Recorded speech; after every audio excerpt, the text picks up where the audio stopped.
Here we are with your host, Drew Phillips. And by popular demand, I am back with a vengeance to slay some more stories. Reading books. Here I am, once again. I couldn't be away from the action. You know, I need to be in the trenches. The trenches of your mind reading books. So here I am again. A Reading with Drew episode in 2025. And I'm super excited to do this with you guys. So, the book I have lined up for the first part of this year is a great one. It's probably one of the best children's books that you can read because it is so imaginative and creative, and it takes you to another world. It is the Phantom Tollbooth, yo. I love this book as a kid. I haven't read it as an adult, so I'm very excited. Just like most of the kids' books I've read and done on the show, you know, I've read in the past. So I remember this one was like one of my favorites. And for the longest time, I couldn't remember what it was called. And I was like trying to find it. I was like, what is that book? It's like math and stuff, but it's like cities or whatever. And anyways, that's not what the book was about, but you'll see. You'll see. Anyways, so The Phantom Tollbooth by Norton Juster. It's an amazing book, and we're going to read it. So the back, I usually go over the back in the intros and stuff, so we're going to do that. A journey to the lands beyond. For Milo, everything's a bore. When a toll booth mysteriously appears in his room, he drives through only because he's got nothing better to do. But on the other side, things seem different.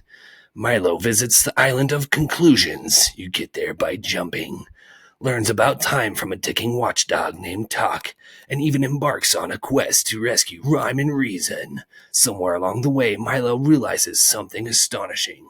Life is far from dull. In fact, it's exciting beyond his wildest dreams. And that was the back. And all right, yes. Here we go. I hope you enjoy. Let's do this. Let's do the thing. Yeah. Let's do the tango. Here we go. A most unusual dog.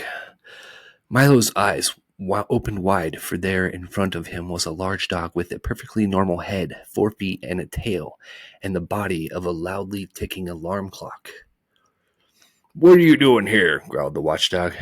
Just killing time, replied Milo apologetically. You see, killing time, roared the dog so furiously that his alarm went off. It's bad enough wasting time without killing it. And he shuddered at the thought. Why are you in the doldrums anyway? Don't you have anywhere to go? I was on my way to Dictionopolis when I got stuck here, explained Milo. Can you help me? Help you? You must help yourself, the dog replied, carefully winding himself with his left hind leg. I suppose you know why you got stuck. I guess I just wasn't thinking, said Milo. Oh, he's British now. Precisely, shouted the dog as his alarm went off again. Now you know what you must do. I'm afraid I don't, admitted Milo, feeling quite stupid. Well, continued the watchdog impatiently, since you got here by not thinking, it seems reasonable to expect that in order to get out you must start thinking. And with that, he hopped into the car. Aha! And then we got some illustrations here, which is awesome, especially for a kid, you know, to visualize things. Brings even more magic to the story. So we got a map, it looks like, and over here it looks like we got the Sea of Knowledge and some paths and stuff in here, and there's a compass. All right, yeah, no, I think it says something right there, but The lands beyond, including description of the several towns, boroughs, and municipalities comprising the Kingdom of Wisdom. The Kingdom of Wisdom. Pretty magical, right? Right? Okay. And then, so that was just kind of like a little beginning insert thing. And then actually, it's going to start here. But, oh, here's another illustration, everybody. Check it out. So it looks like Milo's in the middle there, and you can see the dog right there. Paper cut! Just kidding. And then whatever this character is. So we're going to find out. Ooh. Here we go. To Andy and Kenny, who waited so patiently. Thank you for your wait. And it's got the contents of the chapters, and it's got like a little appreciation deal, but I'm not going to read that because I feel like it'll just kind of give away what the story's about. So here we go. Chapter 1. Milo. Milo. There was once a boy named Milo who didn't know what to do with himself. Not just sometimes, but always. When he was in school, he longed to be out, and when he was out, he longed to be in. On the way, he thought about coming home, and coming home, he thought about going. Wherever he was, he wished he were somewhere else, and when he got there, he wondered why he'd bothered. Nothing really interested him, least of all the things that should have. It seems to me that almost everything is a waste of time, he remarked one day as he walked dejectedly home from school. I can't see the point in learning to solve useless problems, or subtracting turnips from turnips, or knowing where Ethiopia is, or how to spell February. And since no one bothered to explain otherwise, he regarded the process of seeking knowledge as the greatest waste of time of all. Aha, and then we got another little illustration. He's down in the dumps. As he and his unhappy thoughts hurried along, for while he was never anxious to be where he was going, he liked to get there as quickly as possible. It seemed a great wonder that the world, which was so large, could sometimes feel so small and empty. And worst of all, he continued sadly, there's nothing for me to do, nowhere I'd care to go, and hardly anything worth seeing. He punctuated this last thought with such a deep sigh that a house sparrow singing nearby stopped and rushed home to be with his family.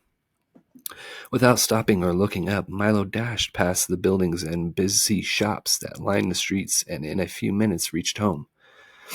Dashed through the lobby, hopped onto the elevator 2, 3, 4, 5, 6, 7, 8, and off again, opened the apartment door, rushed into his room, flopped dejectedly into a chair, and grumbled softly. Another long afternoon.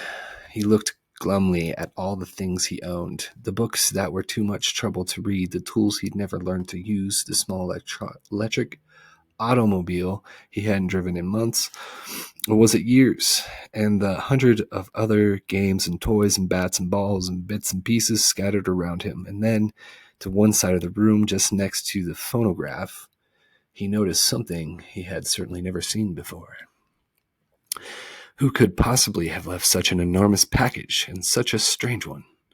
For while it was not quite square, it was definitely not round, and for its size it was larger than almost any other big package of smaller dimension that he'd ever seen.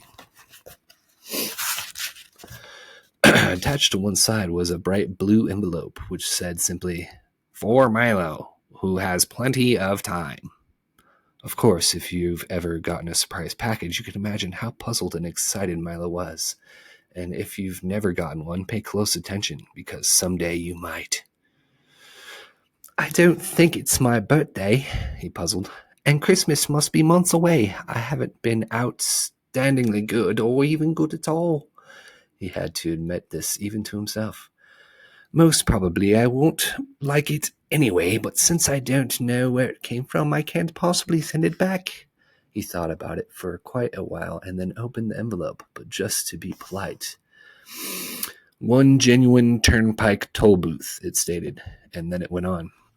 Easily assembled at home and for use by those who have never traveled in lands beyond. Beyond what? Thought Milo as he continued to read. This package contains the following items. 1. Genuine turnpike toll booth to be erected according to directions. 3. Precautionary signs to be used in a precautionary fashion. Assorted coins for using in paying tools. 1. Map up to date and carefully drawn by master cartographers depicting natural and man-made features. 1. Book of rules and traffic regulations which may not be bent or broken. And in smaller letters at the bottom it concluded, results are not guaranteed, but if not perfectly satisfied, your wasted time will be refunded. And then it's got a little picture here.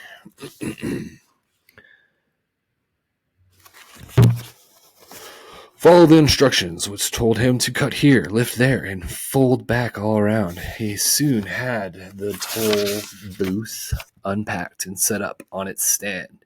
He fitted the windows in place and attached the roof, which extended out on both sides and fastened on the coin box. It was very much like the toll booths he'd seen in many times on family trips, except, of course, it was much smaller and purple. What a strange present, he thought to himself. The least they could have done was to send a highway with it, for it's terribly impractical without one. But since at the time there was nothing else he wanted to play with, he set up the 3 signs.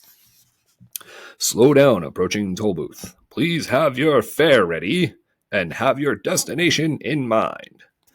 And slowly unfolded the map.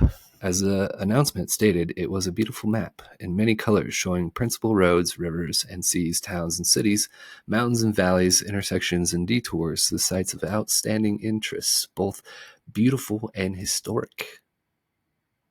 The only trouble was that Milo had never heard of any other of the places it indicated, and even the names sounded most peculiar. I don't think there really is such a country, he concluded after studying it carefully. Well, it doesn't matter anyway.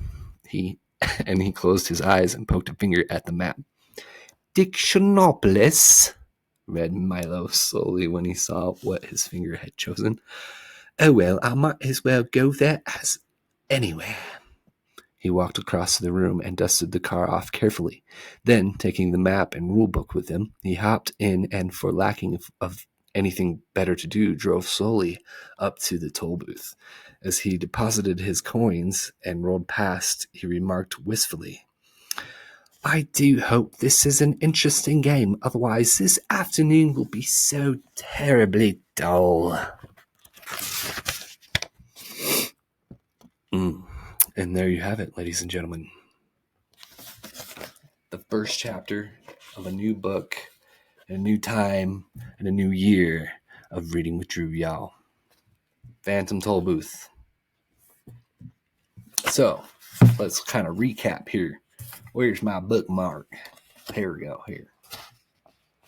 Now, I'm going to tell you what happened. Now, because there's a lot that happened there. So, Milo, okay, he got this package. Well, first he's not feeling so good. He's in the dumps, right?